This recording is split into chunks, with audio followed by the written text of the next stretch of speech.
Islam, peace and power, peace, love, power, and energy. I am Sade Renee L, and I'm back at it again with another video. And today I'm going to be going over preliminary study regarding UCC's Uniform Commercial Codes. And I'm going to just read straight through it. The Uniform Commercial Codes, UCC, are for commerce, commercial contracts. There has been a wave of people who were attempting to gain sovereignty through a UCC contract. This is possibly the biggest carrot that has been placed before the people to hinder them from true sovereignty and to coerce them into consciously transferring their birthrights, rendering them ineffectual because you are born sovereign and you cannot transfer, buy, or sell your sovereignty. Efforts in doing so is called slave trade. In the words of Drew, be careful, Moors. Some of your own will put you back into slavery. Typically, there are two levels of UCC filings that most have utilized. The first one is the UCC-1 filing, which allegedly secures the straw name. However, they essentially place themselves into the fraud as a party to the fraud. The proper lawful procedure in not getting rid of your straw is to utilize ex rel. This is what is meant and how one lawfully holds on to the slave name without being the slave name, which has been constructed as a fictitious entity by way of the birth certificate. All of these efforts have been constructed to keep you in a status of a corporation, constructed by a corporation. These constructs are not contracts at all. Therefore, they are void ab initio, meaning they have no lawful binding, other than which you claim they have out of your lack of knowledge. In other words, it is your personal agreement that keeps them alive. Regarding the statement by Prophet Noble Drew Ali, don't get rid of your slave name, do all business in your new name. Many take the first part of that statement and run with it. If that were the case, there would be no need to add Bey, El, Al, Day, or Ali to your straw, and no need to say, do all business in your new name. That means sign everything in your new name, even that which pertains to the old. That is old, as you are the authorized representative of the straw transmitting utility, and now you know so.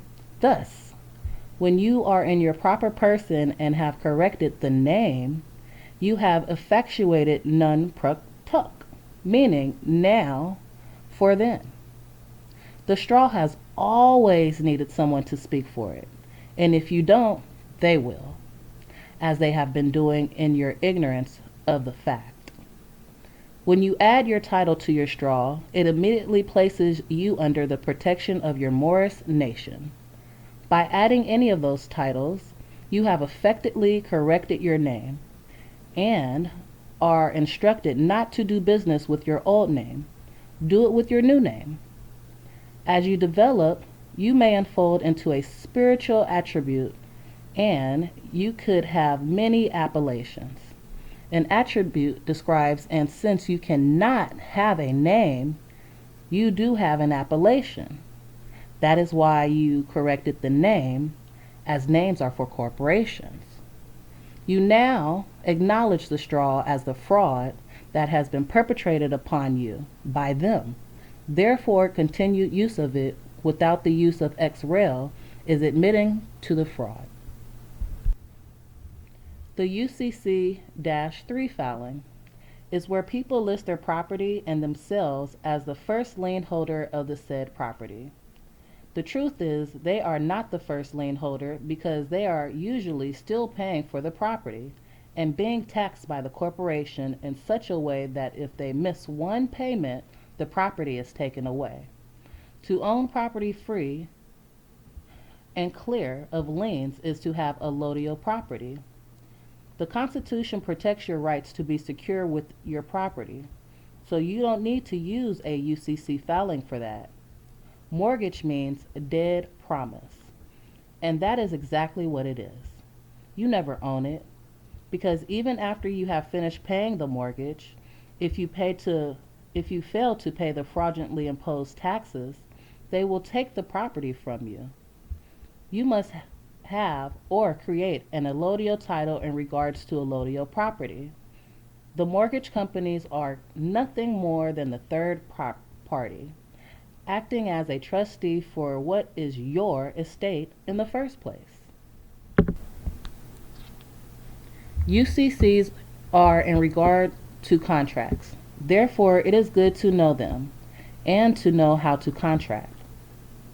An interesting fact is if there ever is any dispute regarding the UCCs, it is gauged by the established rule of the law, the Constitution. Officers, government officials, judges, etc.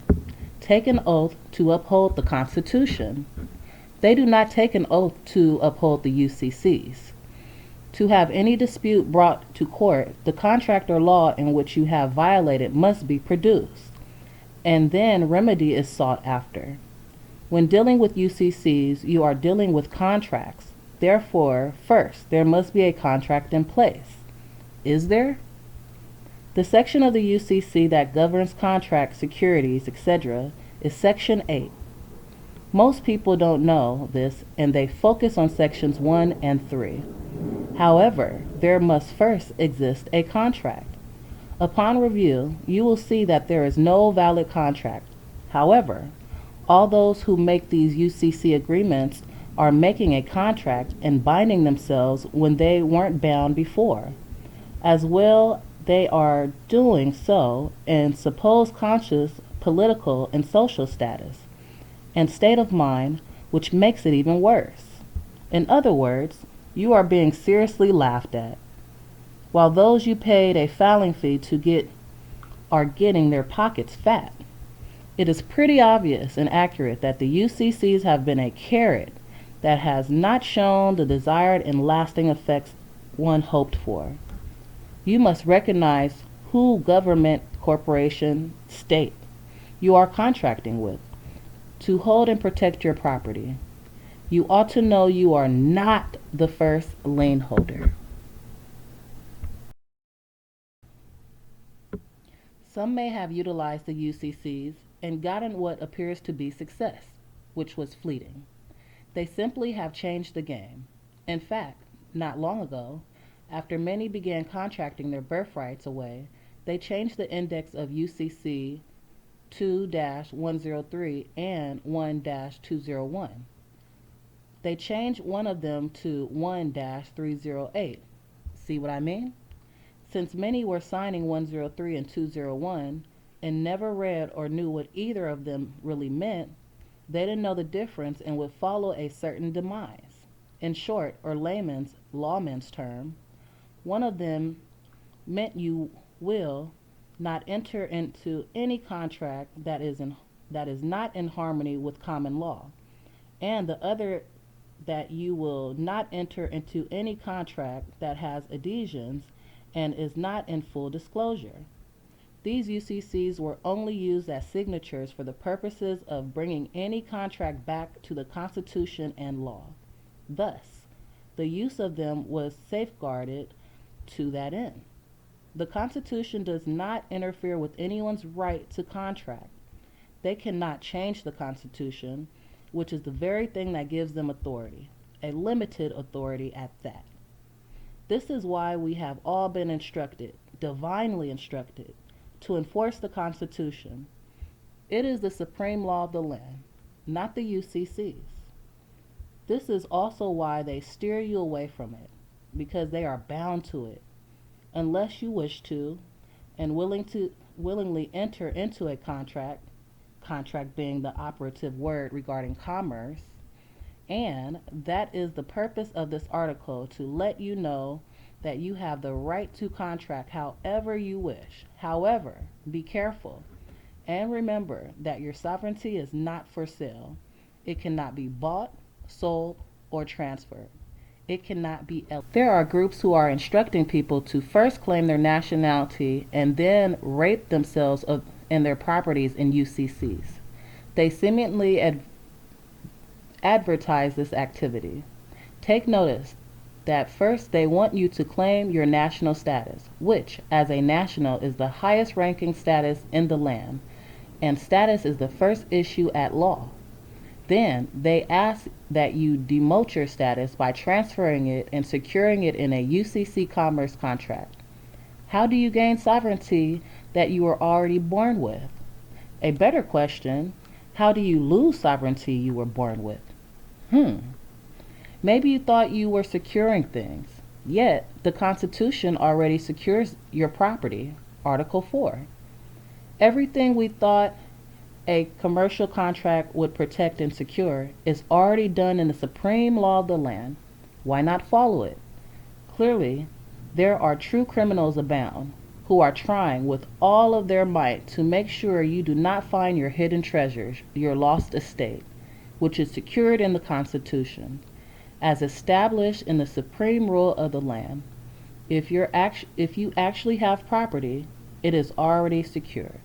If you are conscious and bear a free national name and then contract it away into UCC packages, you now have a contract before you did not. Thus, you are consciously and willingly a part of the fraud. The young and yet unborn who will fare better, they will know not to entangle themselves with unpure contracts. Regarding the UCCs, by Taj Tarik Bey. Keep in mind that the commercial codes essentially and factually means codes for trafficking and to carry on trade. My first question to you is, do you have a clear understanding of what birthrights and unalienable rights are? Are you aware that unalienable rights cannot be transferred to or sold to another?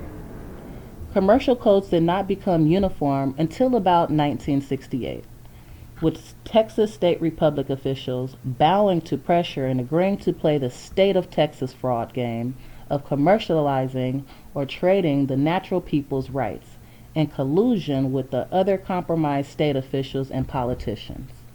I suggest you study and enforce the Constitution for the United States Republic of North America, and enforce the laws relative to your nationality and birthrights.